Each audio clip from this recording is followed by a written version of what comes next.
comentaba antes de esta pequeña pausa para el café, vamos a proceder ahora con una mesa de debate sobre la feminización de los puestos directivos, y en ella se van a plantear cuestiones como si se promociona adecuadamente la llegada de la mujer a estos puestos de responsabilidad o si, por ejemplo, deben existir las cuotas. Es una mesa que va a moderar María Andión Goñi, que es la directora de Enfermería del Hospital 12 de Octubre de Madrid.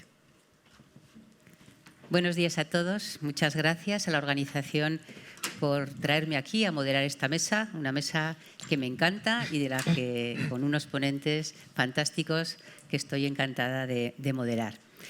Por contextualizar un poco la mesa, ¿no?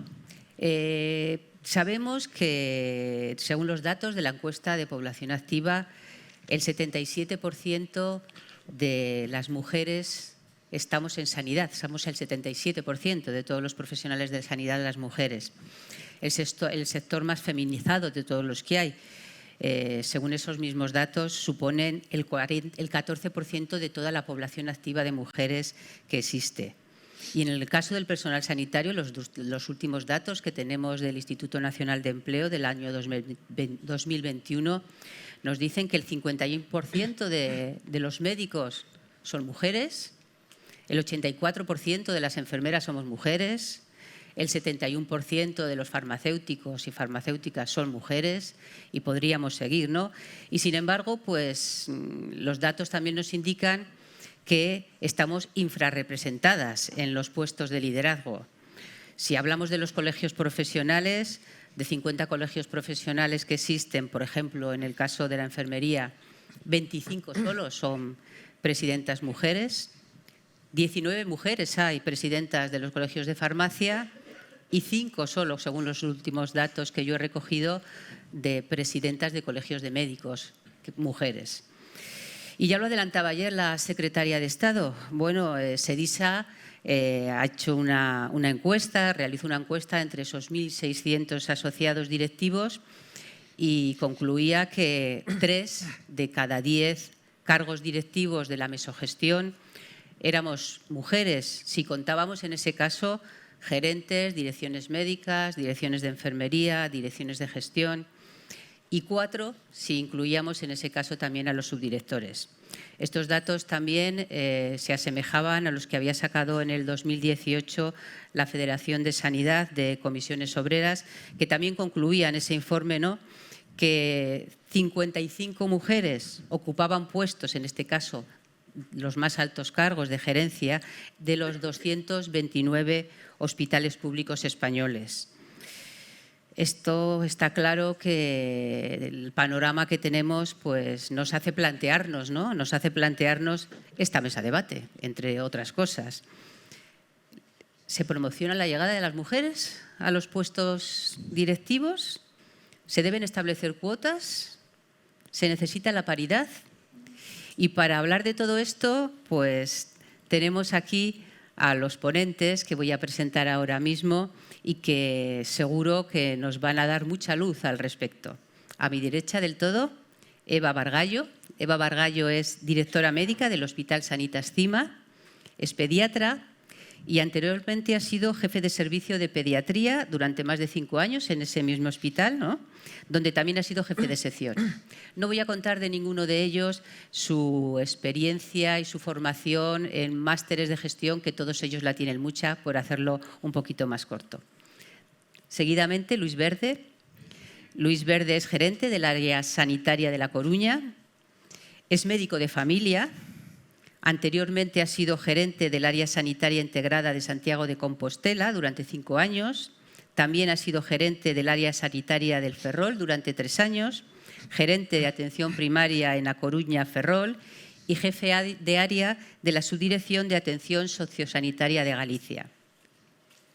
A su lado, María del Mar Vázquez, que es la directora gerente del Hospital Regional de Málaga, especialista en medicina familiar y comunitaria y medicina preventiva y salud pública.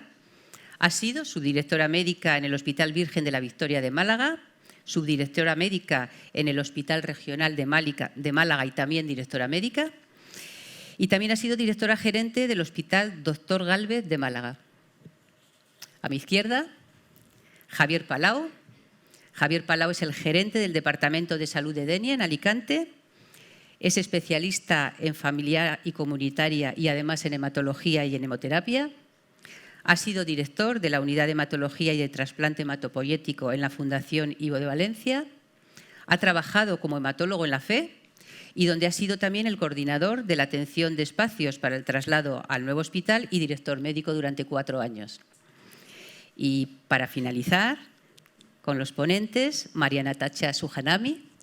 Natacha es directora general del Hospital Universitario Nuestra Señora de la Candelaria de Tenerife, es psiquiatra, ya nos lo ha contado antes, y anteriormente pues, ha trabajado de médico especialista de psiquiatría en el Hospital Nuestra Señora de la Candelaria. Ha sido vicepresidenta también de la Conferencia Estatal de Sindicatos Médicos en la Delegación Provincial de Santa Cruz de Tenerife. Así que con todos ellos vamos a empezar. La mesa consistirá en que primero van a hacer una exposición y un posicionamiento al respecto del tema que hoy nos trata y continuaremos con un debate con distintas preguntas en las que, por supuesto, también podrán participar. Así que, cuando queramos, adelante. ¿Empezamos? Hola, buenos días. Antes que nada, agradecer a Redacción Médica la oportunidad y el invitarme, a SEDIES y a Sanitaria 2000 por la organización y a todos mis compañeros y ponentes previos, que la verdad que está siendo unas mesas de debate muy provechosas y bueno, estoy aprendiendo un montón. Así que gracias a todos.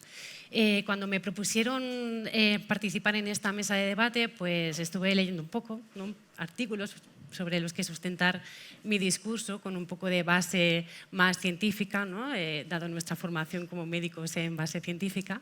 Y bueno, leyendo sobre techo de cristal, que ahora ya no solo techos de cristal, ahora ya hay paredes de cristal, hay muros de cristal, hay precipicios de cristal, hay suelos pegajosos. O sea, esta terminología ha ido expandiéndose de una manera que al final no sabes ni por dónde cogerlo, ¿no?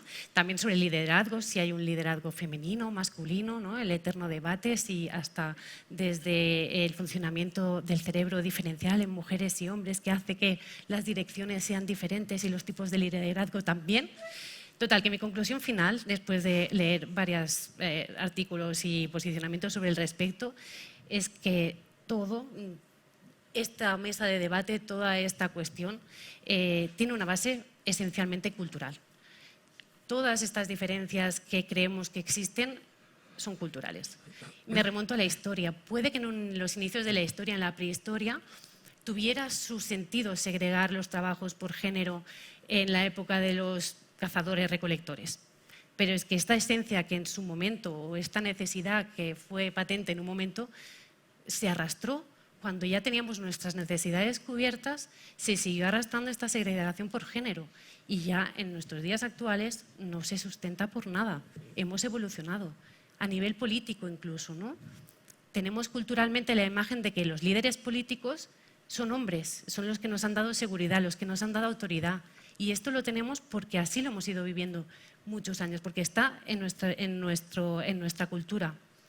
A nivel organizacional, hay organizaciones que por sus perfiles de direcciones o sus perfiles de productos o de servicios que realizan, buscan un perfil de liderazgo masculino, cuando esto ya os digo que no existe, no hay un liderazgo masculino, pero buscan la imagen de autoridad y en ciertas organizaciones sigue siendo así, que ahí a lo mejor es donde tendría un sentido, que luego hablaremos sobre las cuotas, ¿no? En organizaciones que no tienen para nada esa visión de que somos personas antes que géneros.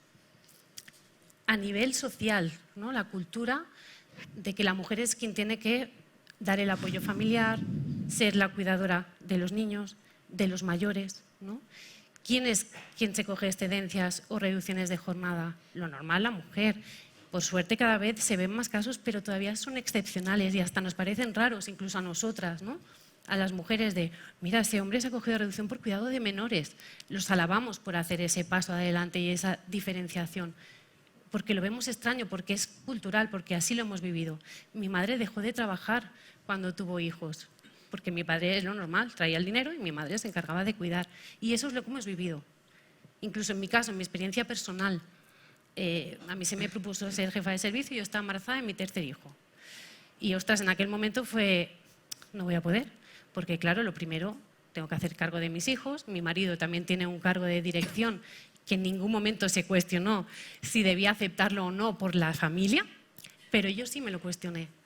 Aún así, di el paso adelante. Estuve como jefa de servicio, como os ha explicado antes, durante 5 años y se me dio la oportunidad de promoción a una dirección y volví a tener dudas. Si doy este paso adelante, ¿en qué lugar va a quedar mi familia? ¿Cómo vamos a dar el soporte a los hijos o el soporte que yo creo que debo dar en casa? Todo eso es cultural y todo eso lo hemos ido viviendo arrastrando de años y años. Por lo tanto, mi conclusión, todo el cambio debe venir primero de nosotros y es un cambio cultural y es un cambio el más difícil de hacer, porque el económico, bueno, al final es dinero, será difícil, menos difícil, pero el cultural, el que tenemos arraigado en nuestros genes, en nuestra esencia, ese es el difícil y tiene que empezar por nosotras mismas, por creernos que no tenemos que tener esas diferencias por nuestro género. Quería, con todos estos artículos que he leído, sí que quería concluir mi aportación con una frase de una psicóloga sevillana que me ha encantado, que dice que en la medida que hombres y mujeres podemos ir definiéndonos en términos de nuestra profesión, de nuestros planteamientos ideológicos, de nuestras preocupaciones como padres, madres o ciudadanos, en definitiva, cuando podemos definirnos simplemente como personas, estaremos dando pasos definitivos para evitar que masculinidad y feminidad marquen tantas diferencias. Gracias. Muy bien, Eva. Es importante pensar, ¿no?, de dónde viene y qué base cultural tenemos y qué estamos haciendo al respecto. Luis Verde, por favor, cuando quieras. Muchas gracias. Bueno, muy buenos días. Muchísimas gracias a Redacción Médica y a Serisa por la invitación a participar en esta mesa. También a María Andión, nuestra moderadora, por invitarme a la mesa probablemente más importante y menos fácil de todas las jornadas. Bueno, yo voy a comenzar diciendo que en mi organización, en el ámbito en el que yo desenvuelvo mi actividad, no tenemos fijadas cuotas, no existen indicaciones tampoco ni directrices sobre paridad o necesidad de buscarla en los equipos directivos, tampoco en los cargos intermedios, sí en los tribunales de selección. Por lo tanto, cuando buscamos la paridad en estos tribunales no tenemos ningún mérito, puesto que está previamente establecido. Y esto tiene especial importancia, esto que digo, que acabo de comentar como introducción, en relación con los resultados que os voy a trasladar, ¿no?, a continuación de lo que ocurre con estas premisas en nuestra organización y que tiene mucho que ver con lo que acaba de comentar Eva, con la cultura. Poco mérito tenemos cuando cumplimos, bueno, pues una orden, una norma de una manera estricta y si acaso hay algún mérito, pues en hacer esa transformación cultural. Bueno, nosotros somos una organización pública, yo me desenvuelvo en una organización pública, un área sanitaria integrada que Montserrat conoce bien, que compartió conmigo muchas experiencias. Un área sanitaria integrada donde trabajamos más de 7.000 personas, de las cuales, como pasa en otras organizaciones, prácticamente el 80%, el 77% son mujeres. Por lo tanto, estamos en un sector, bueno, pues muy feminizado. Tengo que decir que en nuestra Consejería de Sanidad el 80% de los cargos, de los altos cargos, son mujeres. Y eso trasladado a los equipos directivos, en concreto voy a hablar de mi equipo directivo, de una organización, como digo, de 7.000 trabajadores. En mi equipo directivo somos el 62% de los miembros integrantes del equipo directivo son mujeres. Si bien es cierto, con una proporción muy importante de la enfermería y del área asistencial. De 25 directivos, 15 son mujeres, el 62%, como os decía, 9 hombres, el 37%. Tengo una vacante, por cierto, si alguien quiere hablar de esto, también podemos hacerlo. Bueno, el Servicio Gallego de Salud, el entorno en el que yo me desenvuelvo, que desenvuelve la organización que gerencio, tiene un plan de igualdad. Tiene un plan de igualdad con 6 líneas de trabajo que van desde el acceso al trabajo hasta la promoción profesional, pasando por las condiciones de trabajo, la formación, la información, la sensibilización, la conciliación, etc., ¿no? Y nuestro servicio de salud tiene un índice de feminización en cargos directivos del 1,17%. Creo que esto hace poco ver, ¿no?, partiendo de estas premisas que os ponía al principio, cuál es la sensibilidad o la cultura que tenemos. Y, como digo, un índice de feminización del 1,17% en cargos directivos, que luego ya cuando bajamos a cargos intermedios, en personal facultativo es del 0,50%, en personal de gestión y servicios se acerca al 1% y en personal sanitario no facultativo supera el 5%. En global, en cargos intermedios el 1,20%, ¿no? Muy similar, como podéis ver, al de los cargos directivos. Bueno, en nuestro caso, como os decía antes, no existen esas cuotas. La promoción profesional se rige por criterios de igualdad, mérito y capacidad y no existe ningún tipo de discriminación positiva ni negativa en relación con este asunto. Bueno, ¿y cómo conseguimos esta posición o esta situación en nuestro entorno? Bueno, todos intentamos esa transformación cultural y concretamente en mi área sanitaria. Obviamente rige el plan de igualdad del Servicio Gallego de Salud y nosotros como organización intentamos aportar. ¿Intentamos aportar cómo? Bueno, pues por ejemplo nos hemos adherido a la iniciativa ¿Dónde están ellas? De la Unión Europea a través de la Red Sanitaria de Responsabilidad Corporativa de la que formamos parte, de la que forma también parte el Hospital de John y seguro que otros de los que estáis aquí. El Parlamento Europeo sí ha fijado cuotas y ha fijado una cuota del 40% en los consejos de mujeres, al menos del 40% de mujeres en los consejos de administración. En nuestro sector, como hemos comentado, es bastante superior. Y bueno, si acaso es cierto que hay mucho que hacer. En España estamos por encima de la media europea de este dato, de este índice de igualdad de género. Por lo tanto, yo, para finalizar esta primera intervención, diría que, bueno, pues en nuestro entorno se ha hecho mucho, pero, bueno, obviamente queda todavía mucho por hacer. Muchas gracias. Marimar. Bueno, pues muchas gracias, buenos días. Lo primero, pues agradecer a la organización, a Redacción Médica, SEDISA, a todos los patrocinadores, a mis compañeros de mesa, a los compañeros que estáis aquí, que habéis pensado que esta era una mesa de gran importancia, como todas las que estamos asistiendo estos 2 días. Cuando me invitaron a participar, bueno, yo estuve un tiempo pensando en decir que no. En decir que no, porque dije, bueno, ¿y yo qué sé? Yo no sé nada de desigualdades, yo no me manejo a nivel experto en igualdad de género, ni siquiera casi a nivel usuario, ¿no? Dije, ¿por qué han pensado en mí? Debe ser porque soy muy rebelde o no me callo, ¿no? Yo qué sé. Y durante un tiempo pensé, yo creo que deberían buscar algunos expertos que traigan luz para el debate. Pero luego, como sí que tengo mucha inquietud por llevar la contraria, dije, pues mira, sí que voy a participar, oye. Y además empiezo a no estar de acuerdo, o sea que bueno, aquí estamos, ¿no? Mira, si yo no traigo ningún dato, ¿sabéis? Porque aunque soy muy curiosa y los leo todos, yo creo que también vosotros, ¿no? Y realmente yo no sé cuántas mujeres hay en mi hospital y tampoco sé cuántas directivas tengo en mi equipo, porque la verdad es que nunca me he preocupado de eso, ¿no? Yo cuando selecciono por un perfil y realmente la genética no está incluida en ese perfil. A lo mejor si empezamos a avanzar en secuenciación, pues igual sí, ¿no? Pero yo no tengo esa percepción.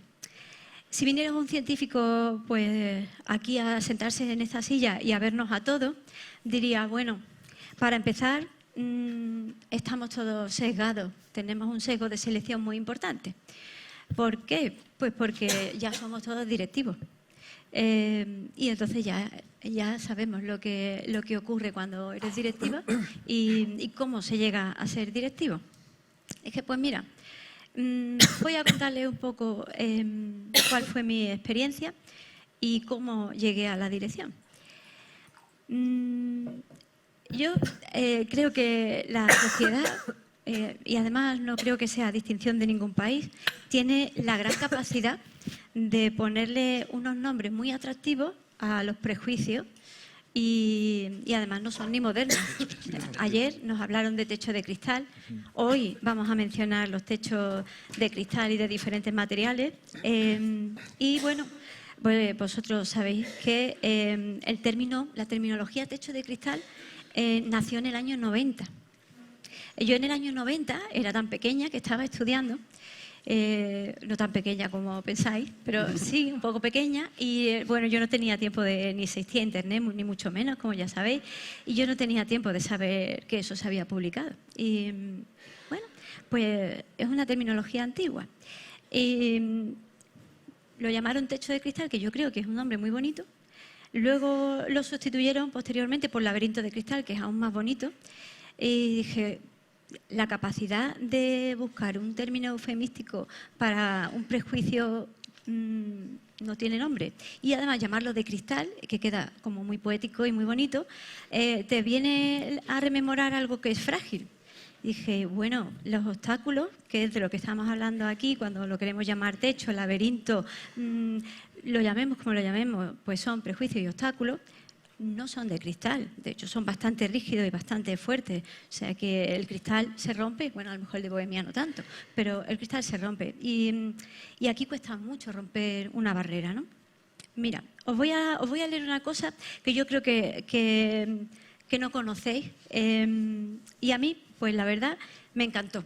Me encantó y por eso me la he traído para compartirla con vosotros. Mira, esto se publicó en una revista pues, de las que ahora llaman Q1, de una revista científica. Después de años de investigación, en el año 2004, publicaron la siguiente conclusión del estudio.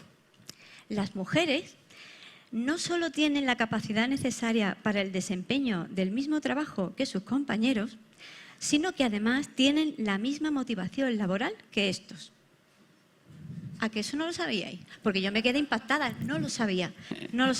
Yo no era consciente. Claro que en ese año, el 2004, pues mira, yo ya había hecho las especialidades, había hecho el máster de salud pública, el máster de economía de la salud, ya era diplomada en gestión, estaba estudiando en administración de empresas y había hecho lo más importante que he hecho en mi vida, que es tener a mi hija. Y dije, toma ya, o sea, que somos iguales, que tenemos la misma capacidad. Y no lo sabíamos, tuvo que venir un científico a decírnoslo y publicarlo. Yo creo que a partir de ahí fue verdad, ¿no? Bien. Había que buscar la evidencia. Sí, o sea, hombre, la ciencia es la ciencia y una revista Q1, pues yo creo que tiene un nivel de evidencia, ¿no?, suficiente como para... Así que, bueno, quedaros todos muy tranquilos que tenemos la misma capacidad.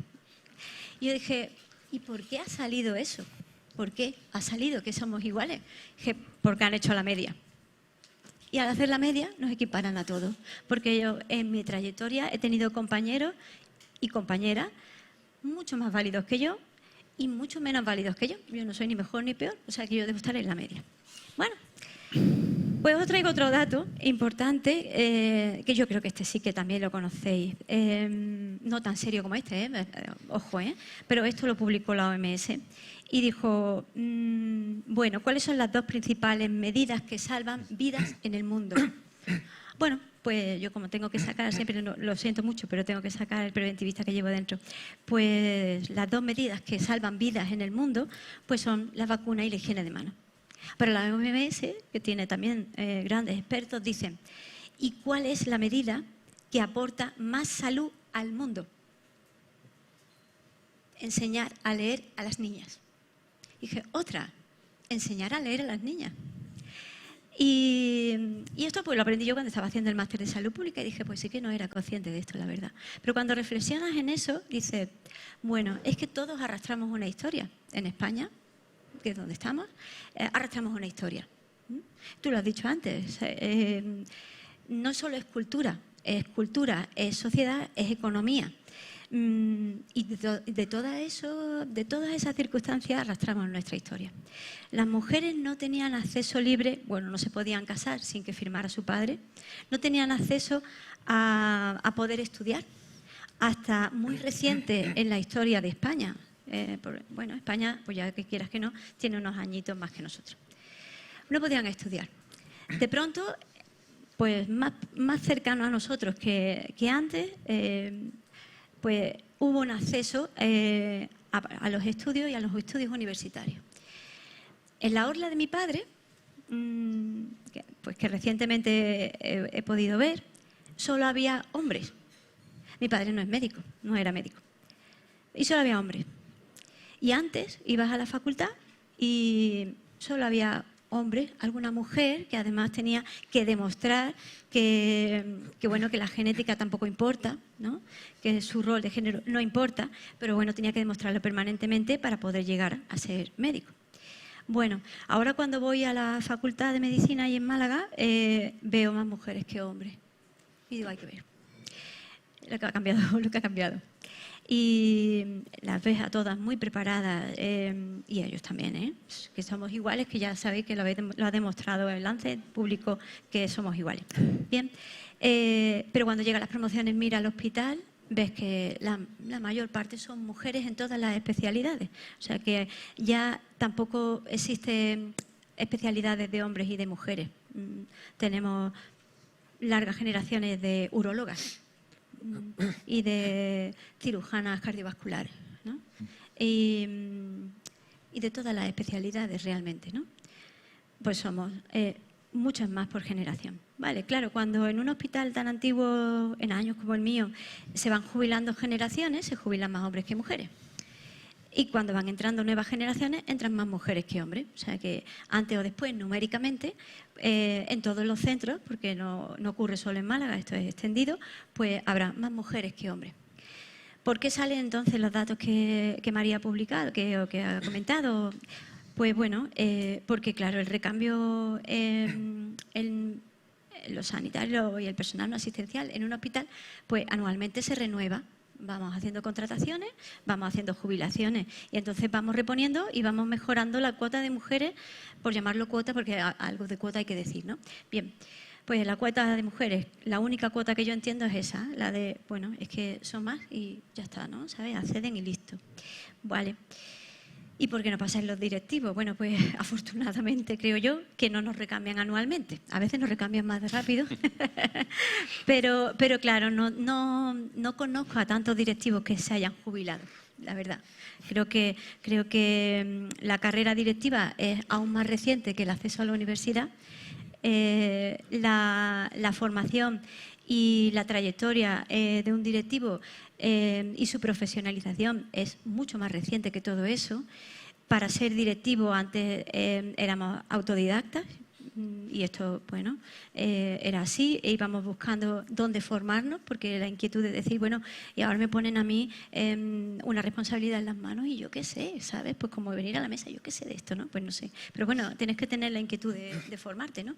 Y te vas formando y vas, pues, hablando con tus compañeros, con tus compañeras. Bueno, ¿y tú qué has hecho, no? Pues yo me he formado aquí. Ah, pues venga, voy a ir allí, ¿no? Oye, pues mira, el ponente pues yo voy a ir allí, me entero, ¿no? Y vas adquiriendo y realmente que haya una asociación como CEDISA que nos permite hablar entre directivos, formarnos, comunicarnos, intercambiarnos información, pues eso tampoco es tan antiguo y es muy importante.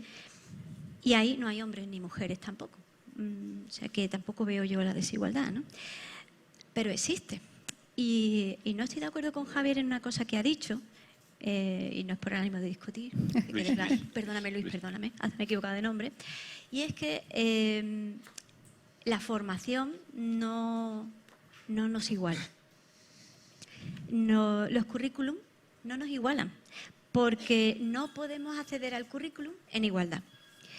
Cuando yo decidí formarme, pues tuve que organizarme y es aquí quizá pues el término clave de mi intervención, cómo se superan los obstáculos, cómo se forma un directivo.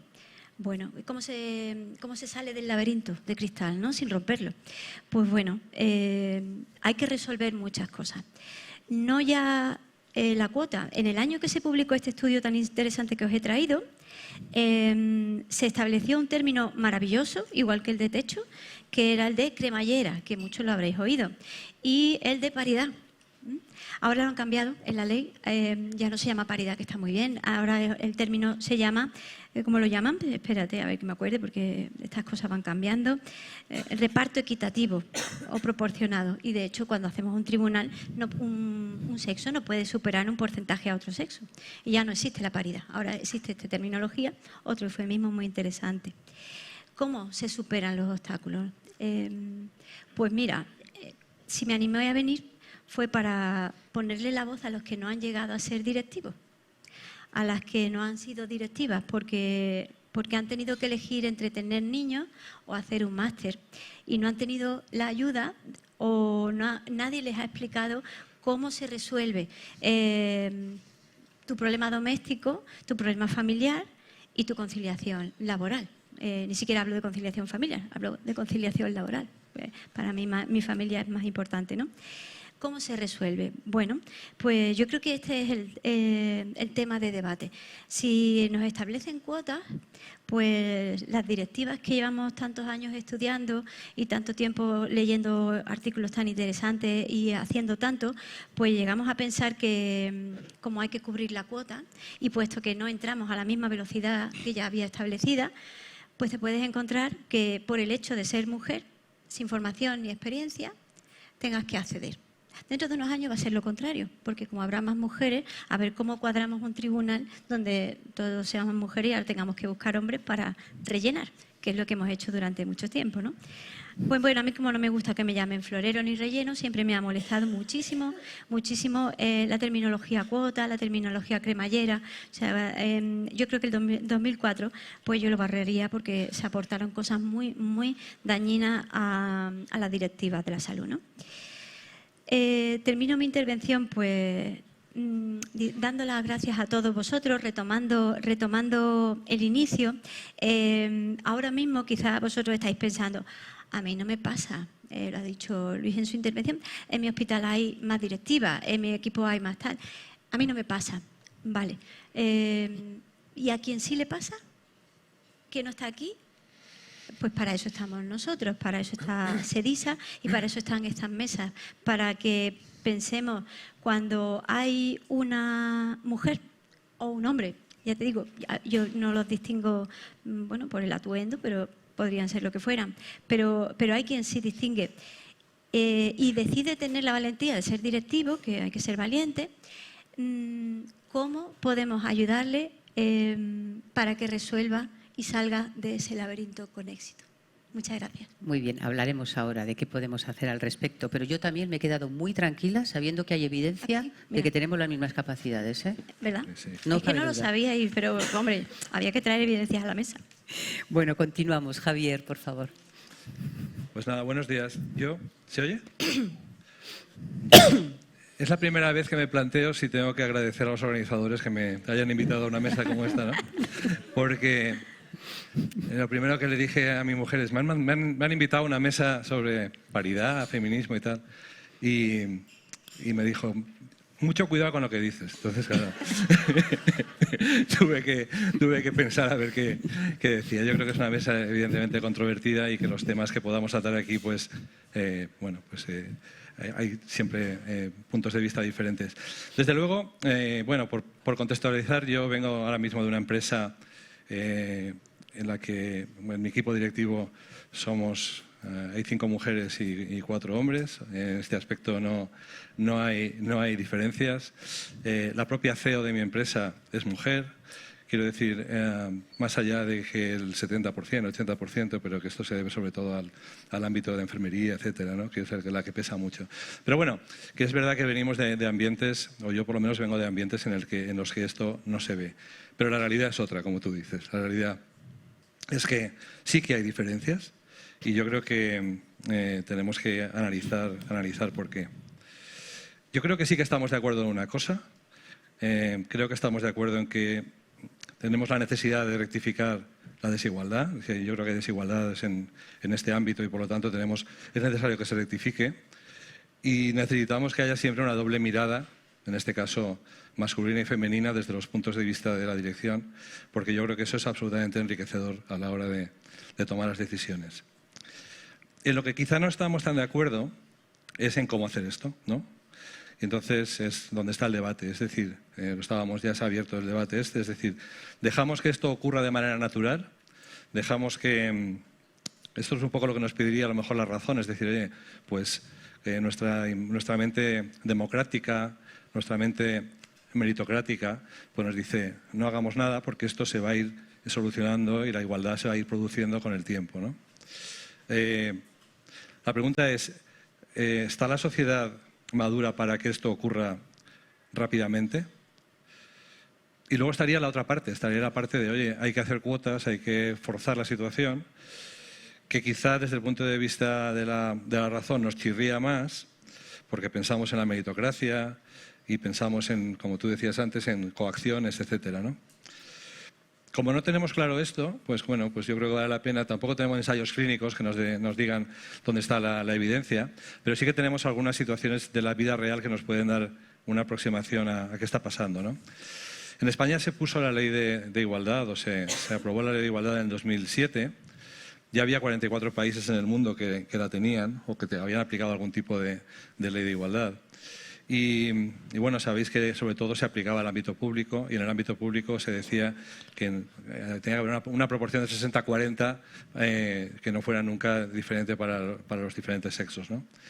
En unos pocos años, en 10-11 años, pasamos de tener un 6% a un 27% de mujeres.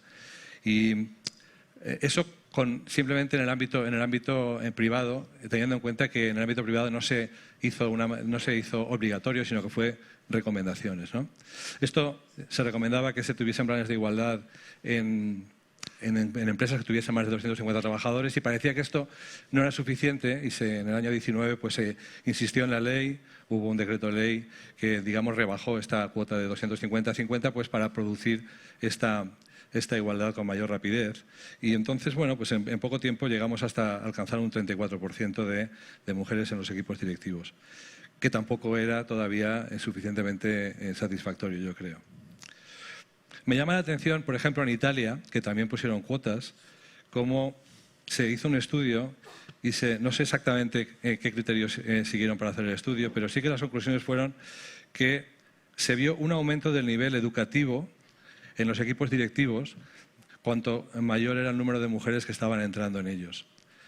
Esto nos lleva a una reflexión que es quizá antes de las cuotas en Italia pues no se elegía a los mejores, porque si estábamos obligando con cuotas a que hubiese más participación femenina y se mejoraba el nivel educativo, pues esto yo creo que era muy, muy interesante, y que quizá las cuotas en este ámbito pues estaban quitando el sesgo machista que viene imperando habitualmente en la sociedad.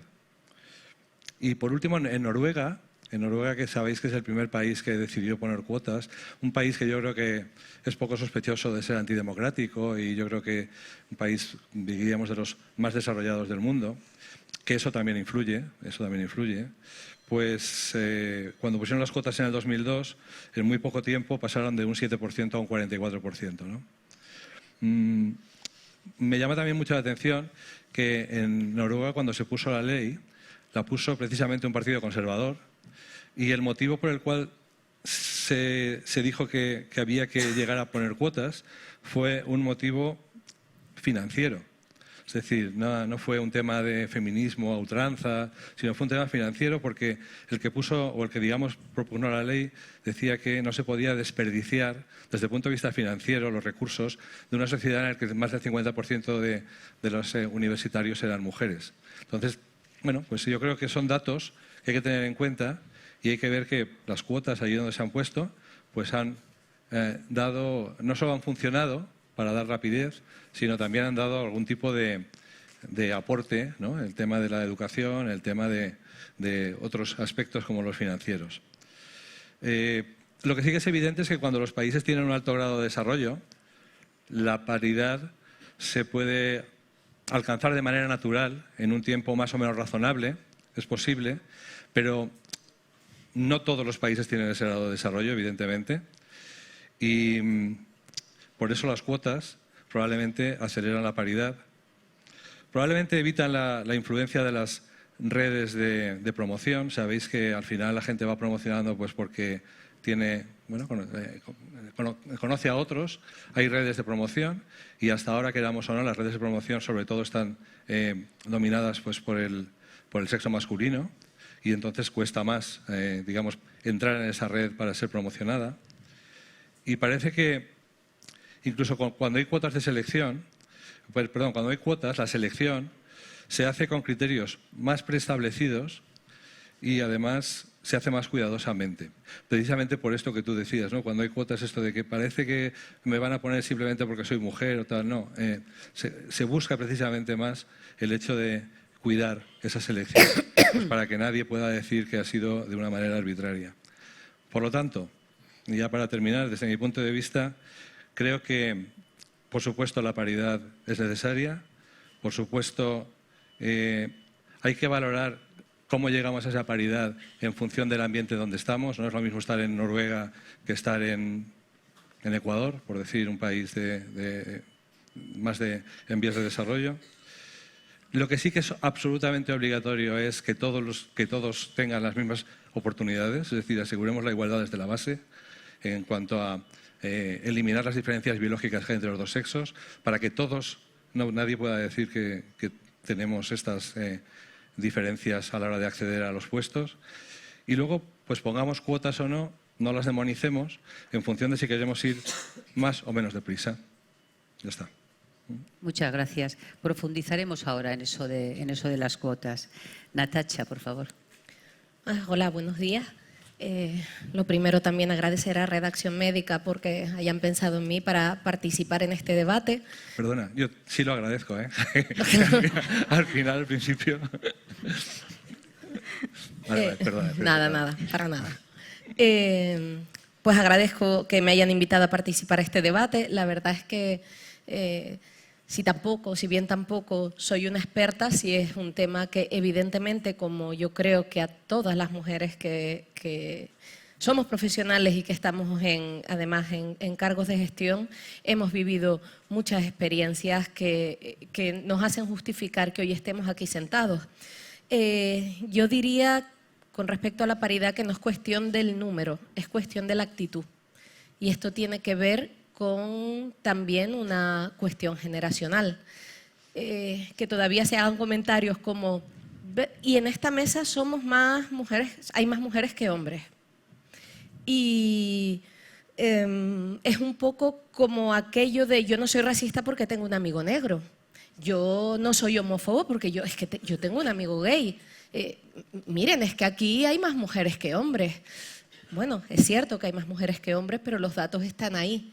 Quienes dominan todavía y quienes ostentan las cabezas visibles en un mundo principalmente feminizado siguen siendo varones y son los que representan al resto. Y también hay una cuestión generacional. Ayer hablábamos de, que compartíamos, ¿no? Muchas veces la gestión con personas que venían de traje y corbata y personas que venían con piercing y pantalón corto, ¿no?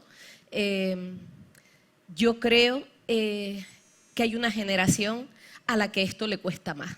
Francamente, le cuesta muchísimo más aceptar la feminización y la paridad como algo cotidiano, como algo normal, como algo que no hay que remarcar, como algo que no hay que decir, es que mira, es que yo escogí de directora médica a una mujer, yo no soy machista, yo no estoy...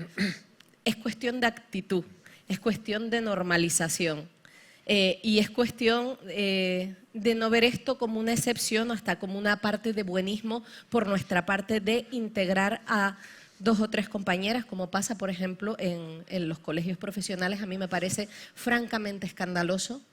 Y incluso recientemente yo oigo comentarios, como los oímos todas, de es que tenemos que meter mujeres porque si no quedan muy mal en las fotos y quedan muy mal reflejados. Esto lo he oído yo hace 1 año, 2 años, 3 años. Que se cuestione a las mujeres que llegamos a puestos directivos de cómo hemos accedido, también nos ha pasado a todas. Probablemente, si hay alguna, será una escasa excepción, pero que ¿y esta qué relaciones tendrá? ¿Y quién la habrá puesto ahí? ¿Y por qué será? Porque lo primero no es el mérito. generalmente las mujeres tenemos más difícil que lo primero que consideren es el mérito profesional que tenemos o la formación que tenemos, sino que con quién nos estamos relacionando. Eso pasa y no podemos negarlo. No es cuestión de número, es cuestión de actitud.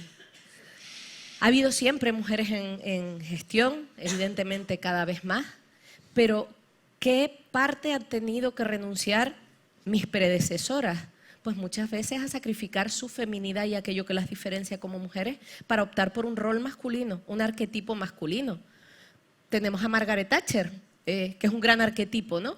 Es una mujer incuestionable, una mujer con autoridad que manda. Es una mujer que dejó de ser mujer para convertirse en un arquetipo masculino.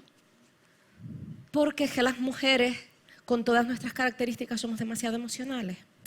O es que nos perdemos mucho en la comunicación, o es que es más incómodo para los varones tratar con esa parte. Entonces, las mujeres que han ostentado puestos de poder han renunciado a su maternidad, a su conciliación, a los que las hace, evidentemente, mujeres que son características diferenciales para adquirir un rol masculino. Y yo creo que eso está cambiando. Y yo sí que veo muy positivo la entrada de nuevas generaciones, con piercing, con pantalón corto, porque estamos entrando en un contexto de corresponsabilidad. Era muy interesante, no sé si lo decías, creo que lo decías tú, el tema de la red, sí, de la red de promoción. La red de promoción, o no, networking, reuniones, cenas, actividades científico-lúdicas en la que uno, pues evidentemente se deja notar y hace una red.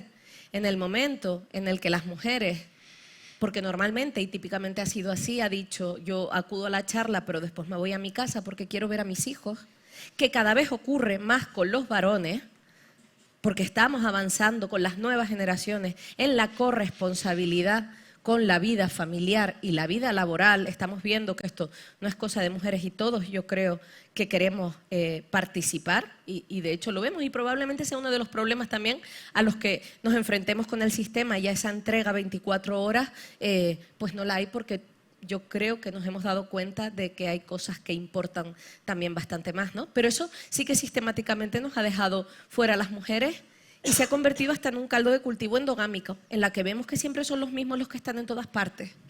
Y generalmente siempre son varones, porque además probablemente se sientan más confortables entre ellos que cuando viene una mujer que, bueno, quizá puede, entre comillas, y si me permiten la expresión coloquial, cortar un poco el rollo, ¿no? Porque traemos otras cuestiones. Con respecto al concepto de cremallera, yo también creo que a veces caemos en la autocomplacencia y en el lamento. Y eso yo creo que no nos lo podemos permitir. Yo creo que las mujeres tenemos que dejar de consentir la condescendencia y la autocomplacencia. Sí es verdad que a veces términos como cremallera, en realidad lo que abogan es, si nos vamos a lo mejor hasta los principios bioéticos, ¿no?, extrapolados a la profesión médica, estamos hablando de justicia distributiva y de acceso equitativo, ¿no? Yo creo que estas políticas no deben ser necesarias para facilitar el acceso de las mujeres que no estén preparadas, sino de no penalizar los no ascensos y los no accesos de las que sí lo están y se quedan por el camino. Y yo estoy de acuerdo contigo en que aquí estamos probablemente para visibilizar y representar a todas las que se han quedado por el camino, ¿no? Yo creo que no podemos amputar las características diferenciales de las mujeres. Creo que igual que los hombres, todos tenemos mucho que aportar. Hay hombres que no aportan nada, mujeres que no aportan nada, varones que aportan mucho y mujeres que aportan mucho. Pero sí que es necesario el cambio de paradigma, el cambio de arquetipo y el cambio generacional y dejar de ver esto como un acto de condescendencia hacia nosotras. Yo creo que esos son los puntos más importantes que quiero resaltar. Muchas gracias. La verdad es que esto está que arde. Hemos hablado de las razones, hemos hablado de base cultural, hemos hablado de que las mujeres han tenido que elegir y dejar cosas por el camino, hemos hablado de muchas cosas, pero ¿y qué hacemos al respecto? ¿Qué podemos hacer de verdad? ¿Tenemos algo para poner encima de la mesa que nos permita mejorar esto? ¿Qué pensáis? ¿Qué podemos hacer? ¿Me oye?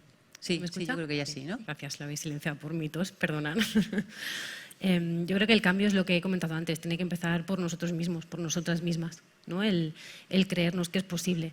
Es verdad que luego tiene que venir acompañado de ayudas en el entorno familiar, el entorno económico, el entorno social, pero lo principal y primero es creernos, creerlo. Creer que somos iguales porque lo somos, que tenemos las mismas capacidades y aptitudes. El cambio debe venir de nosotras. Y luego el acompañamiento necesario, evidentemente. Ya sé que suena todo muy idílico, muy bonito, pero es que es así, es real. Empezar a creerlo, empezar a dar pasos adelante. ¿Alguna propuesta que se os ocurra? Yo... Sí. Bueno, yo creo que nuestro sector, el sector salud, no es equiparable al resto de los sectores, ¿no? La feminización tan importante que en nuestro sector no ocurre en otros sectores. Pero bueno, vamos a contextualizarlo en nuestro entorno. Mi intervención lo voy a contextualizar en nuestro entorno. Y creo que las cosas no pasan por sí solas, no van a pasar solas, las cosas no van a mejorar solas. Hay que hacer cosas sin ninguna duda. Y también hay que medirlas, ¿eh? Somos científicos, dedicamos varias mesas aquí a medir, a ver si de verdad lo que hago se traduce en lo que persigo. Y como digo, hay que hacer cosas, esto no va a cambiar por sí solo. Hay que hacer esfuerzos por visibilizar el talento de las mujeres en nuestras organizaciones, pero yo, desde luego, no tengo ninguna duda y creo que vamos a estar muy de acuerdo en que el esfuerzo hay que hacerlo fundamentalmente en formación y en sensibilización. Si nos tenemos que apoyar o nos apoyamos en la legislación o en la normativa, bueno, pues bienvenida sea, pero desde luego ninguna lección es tan importante ni tan rentable como el ejemplo. ¿Alguna idea más? Sí, yo creo que sí que hay medidas importantes. Bueno, lo primero yo creo que es hacer un señalamiento y hacer una visibilización y una sensibilización. Y eso probablemente venga por parte de las propias mujeres, que muchas veces todavía nos cortamos y a veces nos da vergüenza ajena de hacer señalamientos de, mire, es que esto que usted ha dicho no es apropiado. Esto realmente queda desfasado, queda caduco y hace sentir incómodas a compañeras que estamos al mismo nivel, ¿no? Yo creo que esto es necesario porque muchas veces yo creo que no se puede atribuir a la maldad lo que se debe atribuir a la torpeza. Yo creo que hay además una generación importante en la que fue educada de otra manera y no tiene los recursos para entender qué cosas pueden significar ahondar en esa brecha que nos separa cuando es mucho más lo que nos une. Y yo creo que tenemos que empezar a poner esas cosas sobre la mesa. Esto no es adecuado, esto no ayuda a integrar, esto ayuda a separar y genera mal ambiente, ¿no? Yo creo que eso lo tenemos que poner sobre la mesa y visibilizarlo. Y después yo sí que creo que hay algunas medidas que han ayudado, aunque puedan ser un poco polémicas. A mí el hecho de que se equiparen la baja maternal a la baja paternal es una gran medida para los sistemas de salud, porque estamos hablando aquí en salud, pero en general. Hemos asistido, todos los que somos gestores y hemos sido empleados, como muchas veces se cuestiona recontratar a una persona porque es mujer y está en edad fértil. Porque efectivamente la baja maternal implica lo que implica que un servicio se va a quedar descubierto, implica que nos vamos a quedar teniendo que buscar un sustituto. Y ante una mujer que se va a embarazar, porque es que tenemos que procrear, porque alguien tiene que pagar nuestras pensiones, y un varón que sabemos que se va a coger 2 semanas y ya está, pues bueno, evidentemente por criterio de eficacia y de eficiencia, puede ser que o se ha atendido. En mi medio se ha hecho muchísimo así y se ha tendido a que prevalezca el varón, menos mal después hayan entrado listas, etcétera, y entonces ese proceso está mucho más transparente, pero eso ha ocurrido. Yo creo que desde el momento en el que no, la paternidad es cosa de dos, la corresponsabilidad y las ITES van a ser exactamente iguales, ya obligamos y estamos forzando a las empresas a que no hagan esa distinción Y yo creo que en este sentido sí que son necesarias ese tipo de políticas. Y esto ha dado un cambio, ¿eh? Esto ha dado un cambio tremendo en las organizaciones. Tenemos a muchos jefes de servicio ahí protestando porque y ahora la baja maternal y la baja paternal. Encima cuando los dos son del mismo servicio que se da, eso ya es una catástrofe, ¿no? Pero ya no puedes hacer prevalecer a uno sobre otro porque los dos van a disfrutar del mismo permiso. Y yo creo que sí que las políticas son importantes. Hablábamos antes de eso, pero además Marimar ha dicho hay que elegir, pero para elegir hay que optar por presentarse a los puestos. ¿Y qué hacemos para impulsar a que las mujeres se posicionen para querer ser jefes, para querer ser directivos? Porque lo decíamos antes, a veces la opción que una toma de la maternidad por delante de su trabajo, probablemente con algo de lo que tú estás diciendo pueda cambiar a lo largo del tiempo, pero es una opción personal y lo que tenemos que hacer, ¿qué hacemos para impulsar que las mujeres se presenten a los puestos directivos? Porque podemos tener cuotas a la hora de elegir, pero si no se presentan no las podemos elegir. ¿Qué hacemos para que se presenten, para incentivar que ese talento femenino salga a la luz y además dé el paso adelante? Bueno, yo creo que lo primero que una mujer puede plantearse a la hora de optar a una jefatura, un cargo intermedio o incluso directivo, es qué responsabilidad voy a tener, para lo cual hace su análisis y dice, pues sí, estoy preparada, no estoy preparada, y es un análisis propio de su formación, de su trayectoria, pero luego tiene que elegir sabiendo el entorno en el que se va a mover. Si tú estás en un servicio y de pronto ves que se va a hacer una convocatoria, bueno, pues a lo mejor sería un hecho casi histórico que se hiciera una convocatoria abierta a libre candidato. Eso para empezar, ¿no? Ya el candidato estaría pretanteado y si no, bueno, pues a lo mejor seguro que hay alguna excepción, pero corregidme si me equivoco. Normalmente los directivos no sacamos convocatorias sin que al menos haya un candidato tal. Bien. Pero la mujer que decide, pues mira, yo voy a optar y voy a presentarme pues están buscando un directivo para su hospital y él acaba de lanzar una oferta y si a mí me interesara, pues imagínate, ¿no? Porque Málaga hace mucho calor. Y dije, bueno, pues me lo voy a plantear. Yo buscaría cómo es la política interna del equipo directivo. ¿Es flexible o no? Porque se pueden hacer políticas de flexibilidad. Bueno, hemos tenido la obligación de hacer políticas flexibles por el COVID, ¿vale? Y no hemos tenido más remedio que adaptarnos y regular nuevas formas de trabajar que eran productivas también, ¿no? Bueno, y yo preguntaría, ¿y tú tienes comisión de dirección por las tardes o solo por las mañanas? Yo te lo preguntaría. Mira que te contesto, ¿eh? Claro. Es que igual me interesa, ¿sabes? Fíjate. Bueno, igual me cesan. No, aquí no hay nadie que te pueda cesar. Luego me lo cuentas. Que lo van a publicar. Pero bueno, decir, bueno, y yo soy una madre single y tengo 2 niños que tienen actividades escolares. Yo voy a poder compaginarlo, voy a poder, porque si lo que tengo a lo mejor es que organizar un bloque quirúrgico o tener reuniones, bueno, yo puedo organizarme para poder hacer eso. Vale, pues a mí me gustaría saberlo, ¿no?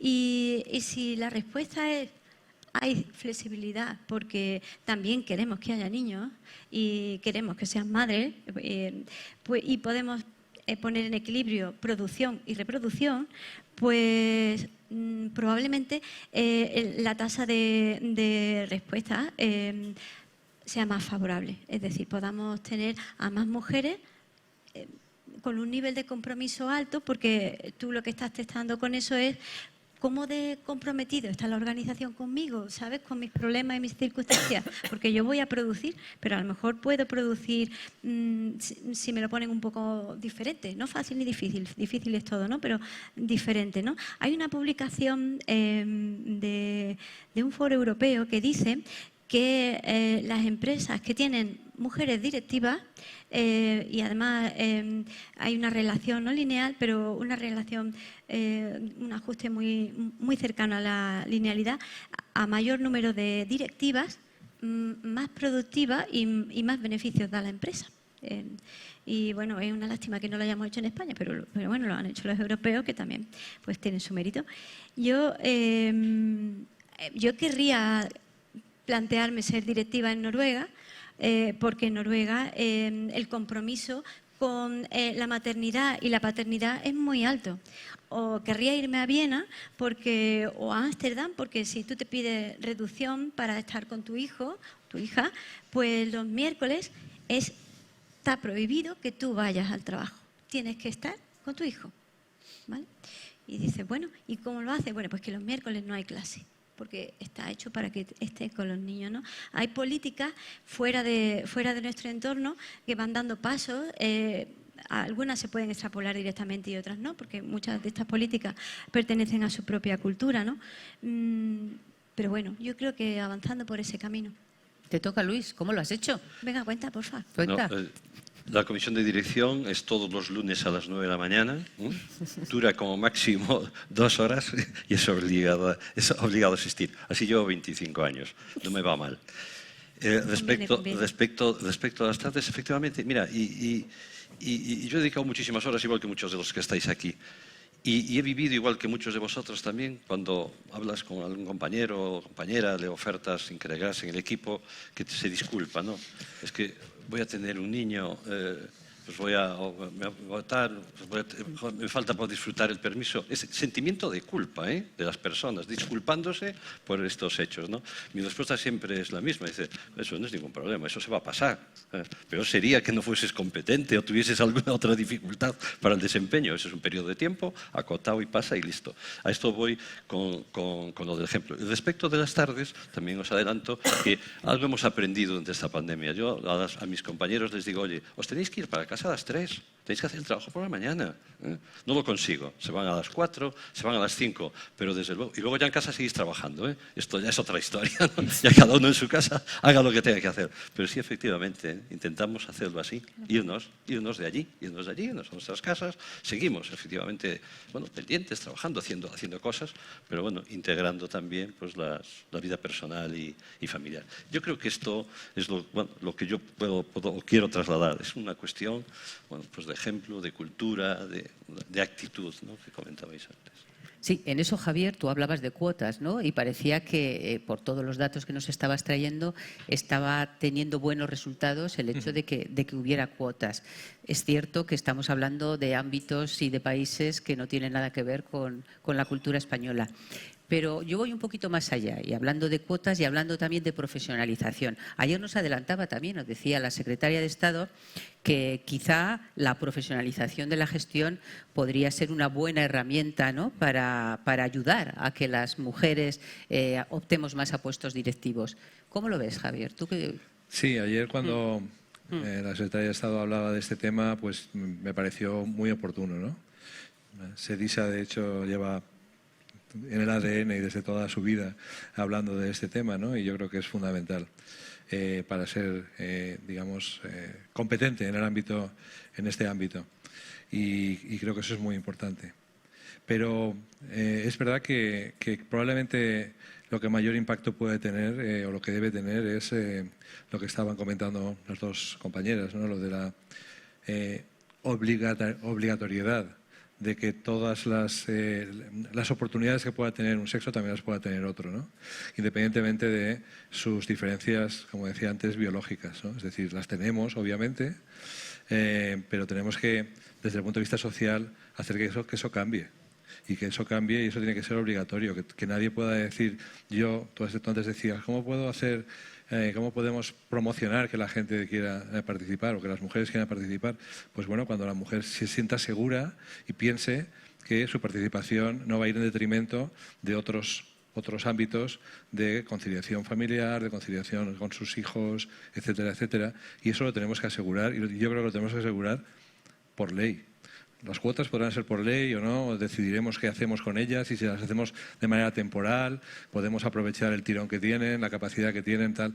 Pero hay cosas que debemos, sobre todo un país que se considera moderno, lo que debe hacer es igualar la capacidad y las oportunidades que tienen que tener sus ciudadanos.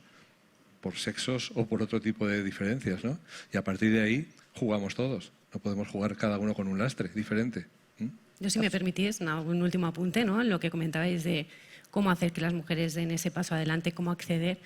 Yo ahí, el primer paso yo creo que igual sería ir a buscarlas, ¿no? En nuestras organizaciones seguro que tenemos un montón de profesionales con mucho talento que si no les damos ese estironcito, igual ellas no van a dar ese paso, ¿no? Entonces, os animo eso a que busquéis en vuestras propias organizaciones, identifiquéis ese talento que seguro que lo tenéis y darle ese pequeño estironcito para que den el paso adelante. Nos quedan 10 minutos. El público no sé si tiene alguna pregunta para hacer. Por allí al fondo. Hola, buenos días. Yo, con la mesa.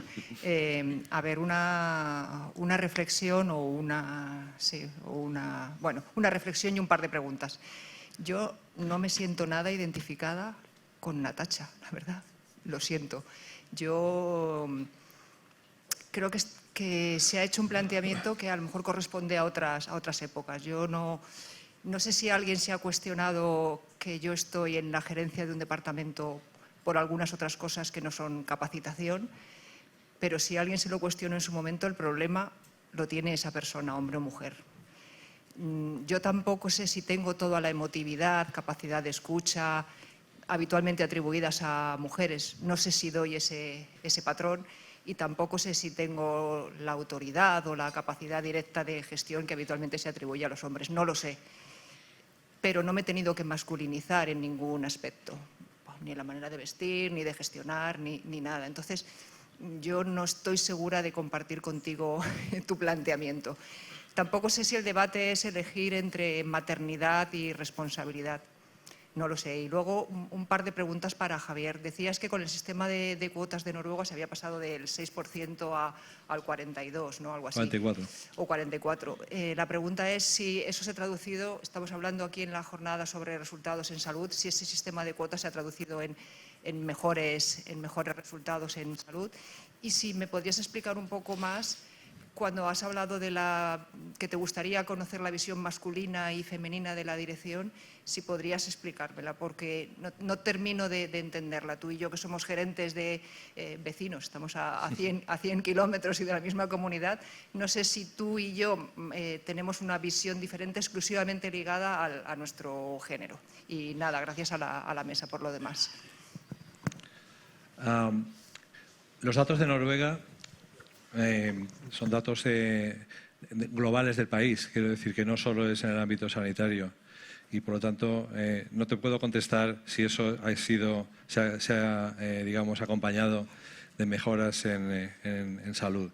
A ver, los datos de Noruega hay que tomarlos siempre desde el punto de vista de que estamos hablando de un país con un altísimo nivel de desarrollo, que probablemente igual pudiese haber encontrado esos datos sin necesidad de poner cuotas, también es cierto, porque es un país, como bien sabéis, extremadamente rico, que además sabe, digamos, hacer un reparto de la riqueza entre todos sus habitantes, que por otro lado, pues tampoco son tantos, ¿no? Entonces, bueno, pues probablemente el ejemplo de Noruega es un ejemplo a estudiar un poquito más en profundidad. Pero bueno, la realidad es esa. Se pusieron cuotas y en muy pocos años pasaron de un 6 a un 44. La lectura de eso es, hemos conseguido una paridad en un, o como se llame ahora, en un corto periodo de tiempo, digamos, forzando una situación, ¿no?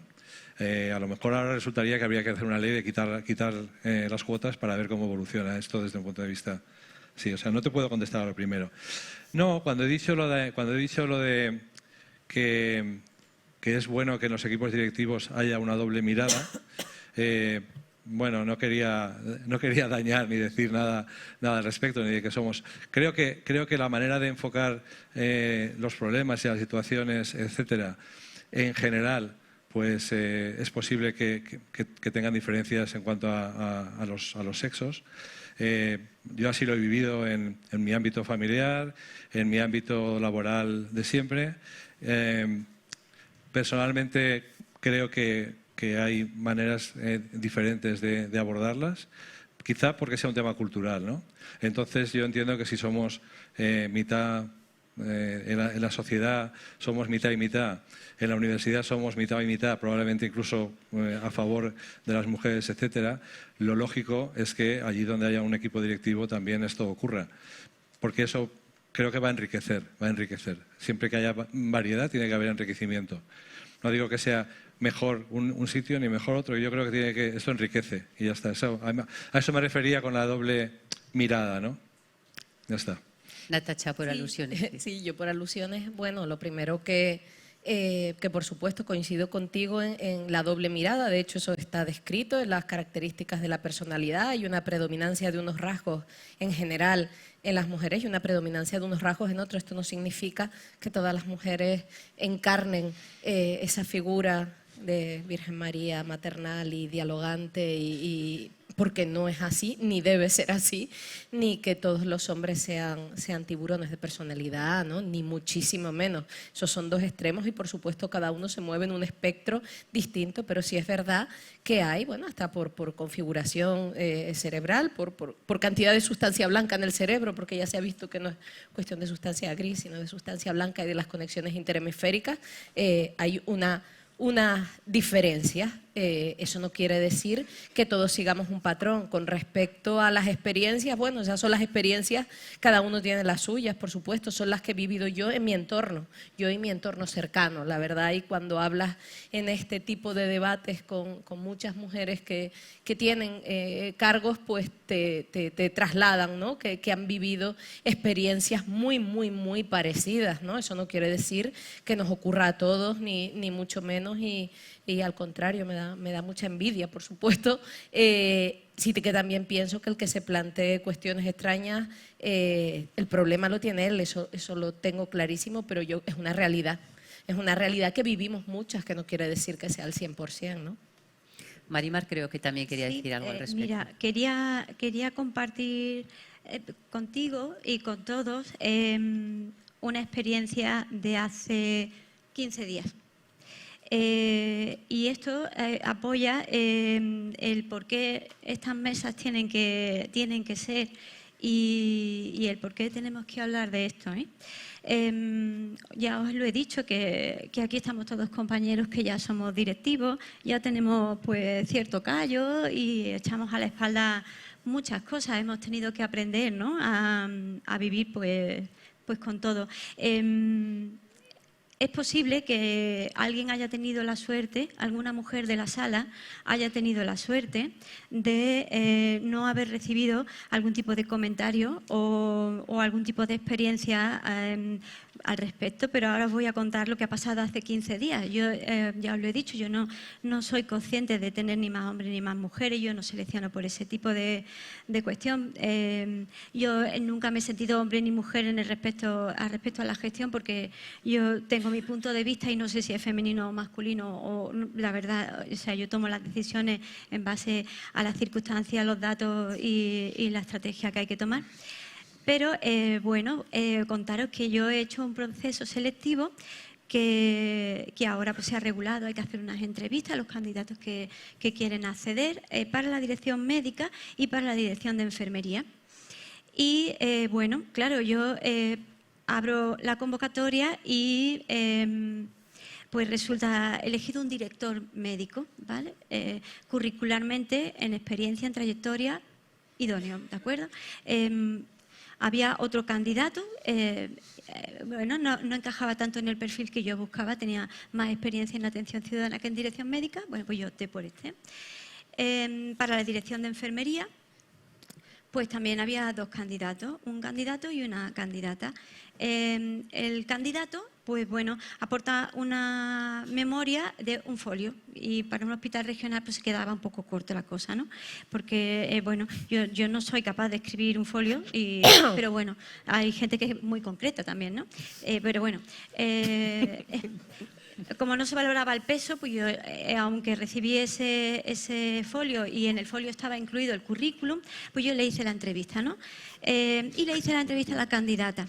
Y la candidata pues tenía un currículum muy razonable, ya tenía alguna formación en gestión, ya tenía cierta experiencia en cargos intermedios y en su dirección. Y dije, bueno, pues yo creo que ha hecho una buena entrevista y opto por la candidata. Bien. El viceconsejero el otro día pues tuvo a bien compartir conmigo algo que en mi hospital se tiene que guardar como un secreto, pero que aquí entre nosotros no lo es. Y como además no es falso, pues yo no tengo problema en compartirlo. El viceconsejero me dice: María del Mar, ¿es cierto que tú has elegido a la directora de enfermería porque es novia del director médico? Bueno, pues yo dije, bueno, mientras no sean novios míos, yo qué sé, porque esto me generaría mucho problema de organización personal, ¿sabes? Pero dije, no me puedo creer que tú me estés haciendo este comentario. Te lo comento porque me lo han preguntado y me lo han dicho. Y bueno, pues ellos, parte de mi equipo que está aquí, conoce esto, son directivas de mucha experiencia también, y aunque yo lo he comentado con ellas porque he dicho, bueno, es que no lo dejo de flipar, no lo dejo de flipar. ¿Cómo puede ocurrir esto en los tiempos que corren, ¿no? Bueno, porque no sé qué alto cargo de los servicios centrales del SAS dijo esto, porque venía de ahí, no venía ni siquiera de los cotillas de mi hospital, ni de las cotillas, o sea, venía de más arriba, o sea, yo, la flipada fue completa, y dije, pues mira, yo casi prefiero no saber quién lo ha dicho, y que esta directiva que está empezando no empiece su andadura directiva echándose a la mochila esto, déjala que tenga un poquito más de callo, ¿sabes? Porque los que estamos aquí ya, que quieras que no, podemos torear en varias plazas, pero a mí no me gustaría que ella empezara de esta forma, ¿no? O sea, pues no todos tenemos esta experiencia, pero algunos sí que las tenemos, ¿no? Y yo creo que a lo mejor por eso están estas mesas, y a lo mejor está bien que compartamos pues las sandeces que a veces nos llegan, ¿no? Un ejemplo gráfico que nunca debiera de ocurrir, pero por desgracia efectivamente sucede. Estamos un poco pasados de tiempo. Veo que la siguiente mesa no empieza hasta 1:30. Una última pregunta, si hubiera alguien entre el público, y terminamos. Bueno, pues entonces, si queréis cerrar con una frase cada uno, yo os lo agradezco para que podamos dar por finiquitada la mesa. ¿Empezamos? Mi frase ya os la he repetido, que el cambio debe empezar por nosotras mismas. Bueno, yo diría que es mucho más fácil cambiar las leyes que los hábitos y las costumbres. Bueno, yo me quedaría con la idea de los más antiguos tenemos que compartir la experiencia y ayudar a los que están empezando en este camino tan duro. Pues yo diría que, como es más fácil, adaptemos las leyes para que todos tengamos las mismas oportunidades y luego ya nos podamos desarrollar. Yo diría que no es cuestión de números, es cuestión de actitud. Pues vamos a dar por finalizada esta mesa. Eva, Javier, Natacha, Marimar y Luis y Javier, que os he cambiado el nombre porque ahora de repente he decidido que os cambio los nombres a todos. Ha sido un placer estar con todos vosotros. Muchas gracias y muchas gracias también a todos por escucharnos.